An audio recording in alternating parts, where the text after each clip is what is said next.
we've all supposedly seen this video that is of hard to explain, unidentified flying objects. Is it clever editing, or maybe some object that we'll find out after the fact. Usually we find out these things, but it's these three videos corresponding and the corresponding audio from military pilots that have really stirred the X-Files pot. Take a listen.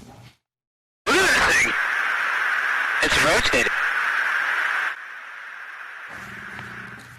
When you have legitimate military aviators captured on flight recorders fueling the UFO fire, then the conversation gets really interesting, and that's where we pick things up with a 25-year Navy vet, Brian Sunshine Sinclair. Brian, a graduate of the Naval Academy with a degree in aerospace engineering.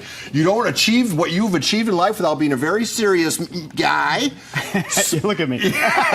But so it's cool of you to, I guess what makes this all different is this statement right here. We're going to throw it up. Okay. The Navy confirming that the video, that sequence of videos that we saw, were legitimately unidentified flying phenomenon. When you see that, when the Navy confirms that, yeah, we don't know what that is, what does that tell you? Well, firstly, let's back up a little bit. Yeah, that term UFO, kind of Lauren alluded to it earlier, and there's a lot of kind of pop culture baggage that comes along with it. Little Green Men, Area 51, flying saucers, all that stuff. So what you got here is a paradigm shift, okay? So you don't want to have pilots being cajoled, made fun of, if you will, for reporting a UFO, like, oh, Sunshine's been sipping a little too much, and now he's seeing unidentified things. So they're kind of more formalizing it right now. So, and the term they use now, you're right, is unidentified aerial phenomenon, or UAP. All right, so we're going to roll that video again if we could.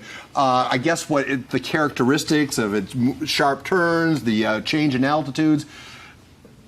Why is it always a saucer type? That looks like a flying mouse to me right there. So this one, though, is this is the Tic Tac, right? Yeah. And so there are a couple naysayers out there. They're going to say that the equipment's not working or they have inexperienced air crew. I'm going to say no to both of those.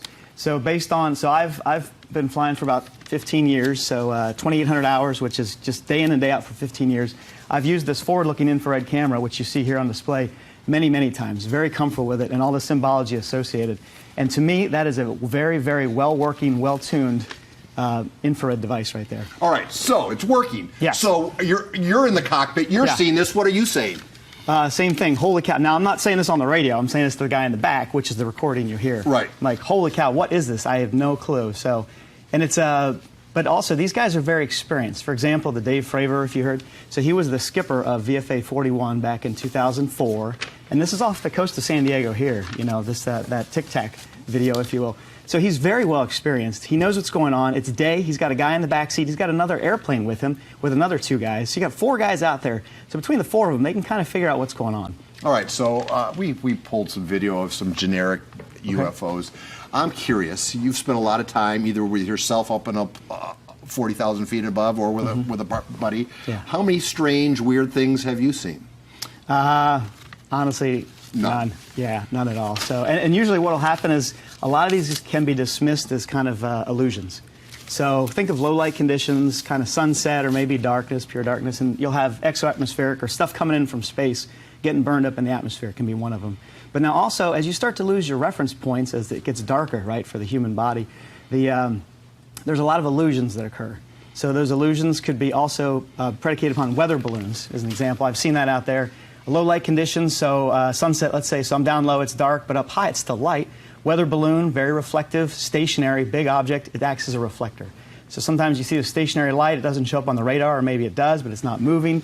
And eventually we figured out that it was a weather balloon. That's just one example. You understand the fear. Everybody's seeing this sophisticated machine. You know, we know how sophisticated our equipment is. Yes. And then you see something 10 light years even more sophisticated, and now you're concerned as a human being, oh my God, we're going to be working as drones in some alien planet's meat packing plant because they're more sophisticated. So you get why people are like a little edgy, right? I totally do. And if you look back, so this is obviously not the first instance of the government going public with these kind of phenomenon. So it actually dates back to November of 1944.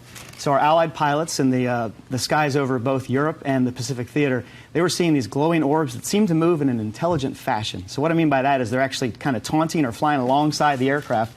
And the unofficial term from the pilots themselves, they call them the Foo Fighters.